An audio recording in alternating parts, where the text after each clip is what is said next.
गरीब की बारिश। शहर की कच्ची बस्ती में एक गरीब मजदूर कालू रहा करता था। कालू के घर में उसकी पत्नी जानकी थी। जानकी लोगों के घरों में झाड़ू पोछा करके कुछ पैसे कमा लेती थी और वहीं कालू किसी तरह मेहनत मजदूरी करके 2 वक्त की रोटी का जुगाड़ कर लेता था। कुछ दिनों से हो रही बारिश के कारण कालू की मजदूरी बंद हो गई थी। अरे जानकी, इस बार तो बरसात ने हद ही कर दी, रुकने का नाम ही नहीं ले रही। कुछ समझ में नहीं आ रहा, अगर इसी तरह काम पर नहीं गया तो 2 वक्त की रोटी का जुगाड़ कैसे होगा। अरे तुम चिंता क्यों करते हो, बारिश का क्या है, 1 आध दिन में रुक जाएगी और उसके बाद में फिर से काम शुरू हो जाएगा। अरे 3 दिन तो हो गए, बरसात तो रुक ही नहीं रही है और आगे भी रुकने के कोई आसार नहीं दिख रहे। तो क्या हुआ, तुम्हारा काम बंद हुआ है ना। मैं तो अभी भी लोगों के घर झाड़ू पोछा करने जाती ही हूँ। मेरे पगार से कुछ दिन तो निकल ही जाएंगे।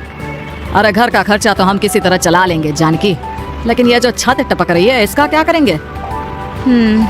ये बात तो आपकी सही है। हमारी झोपड़ी अब काफी पुरानी हो चुकी है और इसके छप्पर में भी कई सारे छेद हो गए हैं। रात भर पानी टपकता रहता है।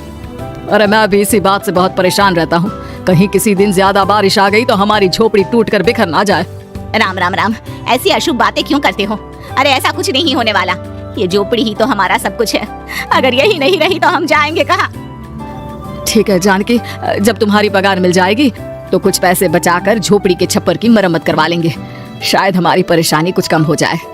ठीक है जी, अब ना ज्यादा परेशान मत हो। ये लो खाना खा लो और सो जाओ, सुबह मुझे भी जल्दी काम पर जाना है। जानकी और कालू अपनी झोपड़ी में सो गए।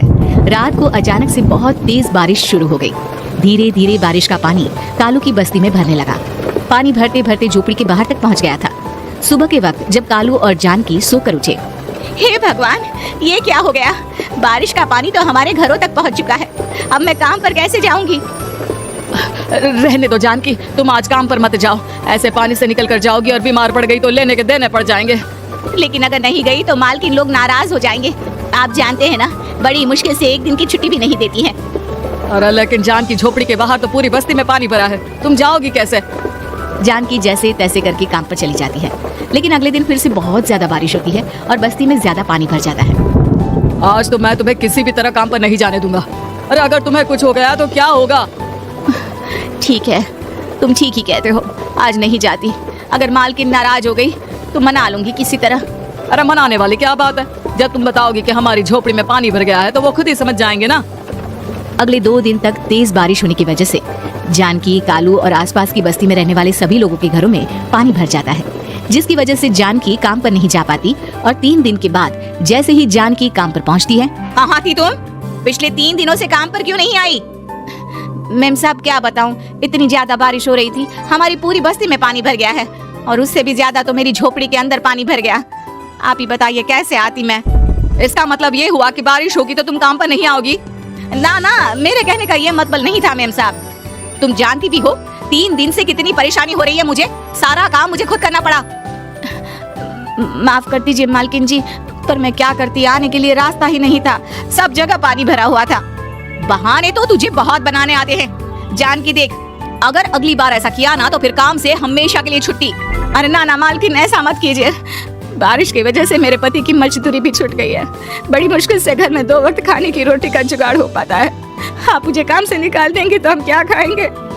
अगर इतनी ही चिंता है तो फिर रोजाना काम पर आया करो। चलो अब जल्दी से जाकर घर का सारा काम करो। बारिश रुकने का नाम ही नहीं ले रही थी। पूरे शहर में बाढ़ जैसे हालात बन गए थे, लेकिन नौकरी जाने के डर से जानकी किसी तरह रोज काम पर जाती थी। एक दिन जब जानकी काम करके अपने घर लौट आई तो अचानक उसकी बस्ती में कुछ लोगों का शोर सुनाई दिया। अरे लगता है बाहर कुछ हुआ है, मैं जाकर देखता हूँ। हाँ हाँ, पता तो कीजिए, ये बस्ती में लोग इतना शोर क्यों कर रहे हैं।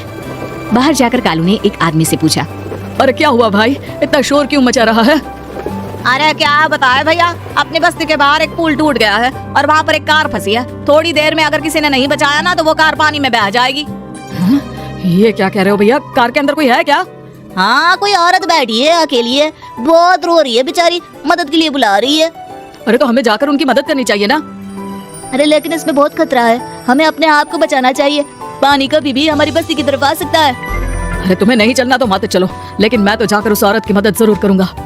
कालू उस जगह पर पहुंचता है जहां वो औरत कार में फंसी हुई थी। वहां पर पानी का बहाव बहुत तेज था और सारा पानी कालू की बस्ती की तरफ ही आ रहा था। कालू ने एक बड़ी सी रस्सी को पेड़ से बांध दिया और दूसरे सिरे को कार की तरफ फेंक दिया और उस औरत को रस्सी के सहारे बाहर आने के लिए कहा। तभी वहाँ जानकी भी दौड़ती हुई आई। और ये तो मेरी मालकिन है जिनके यहाँ मैं काम करने जाती हूँ। और मैडम जी आप डरिएगा मत, आपको कुछ नहीं होगा। आपकी गाड़ी को भी मैंने रस्सी से बांध दिया है। थोड़ी देर में पानी का बहाव कम हो जाएगा, फिर हम आपकी कार को भी बाहर निकाल लेंगे। क्या तुम जानकी के पति हो? हाँ हाँ, जानकी मेरी ही पत्नी है, आपके यहाँ काम करती है ना। लेकिन मेम साहब आप यहाँ पानी में कैसे फंस गई? अब क्या बताऊँ, मैं अपनी सहेलियों के साथ पिकनिक पर गई थी, वहीं से लौट रही थी। अचानक पानी का बहाव तेज हो गया और मेरी गाड़ी फंस गई। अरे कोई बात नहीं मालकिन, अब ना आप बिल्कुल सुरक्षित हैं। मैं तो बहुत बुरी तरह डर गई थी। कब से मदद के लिए चिल्ला रही थी, लेकिन कोई मेरी मदद के लिए नहीं आया। भला हो तुम्हारा पति का जिसने मेरी जान बचा ली। लेकिन जानकी, मैंने तुम्हारे साथ बहुत गलत व्यवहार किया। इतने खराब मौसम और बाढ़ में भी तुम्हें काम पर आने के लिए कहा, नौकरी से निकालने की धमकी भी दी, और तुमने मेरी जान बचाई। मुझे माफ कर दो। अरे कोई बात नहीं मालकिन, आपकी जान बचाना तो हमारा धर्म था। देखो जानकी, तुम्हारी झोपड़ी में जो भी नुकसान हुआ है उसके लिए मैं तुम्हें पैसे दूंगी। आज तुम्हारे पति ने मेरी जान बचाई है और आज के बाद मैं तुम्हें कभी भी नौकरी से निकालने की धमकी नहीं दूंगी। आज मैं तुम्हारी परेशानी को अच्छी तरह समझ चुकी हूँ। हम जैसे पैसे वाले लोगों के लिए अपने घर में बैठकर बारिश का मजा लेना बहुत आसान है, लेकिन तुम गरीब लोगों के लिए बाढ़ और बारिश काफी परेशानी खड़ी कर देते हैं। ये बात मुझे आज अच्छी तरह समझ आ गई है। आपका बहुत बहुत धन्यवाद मालकिन।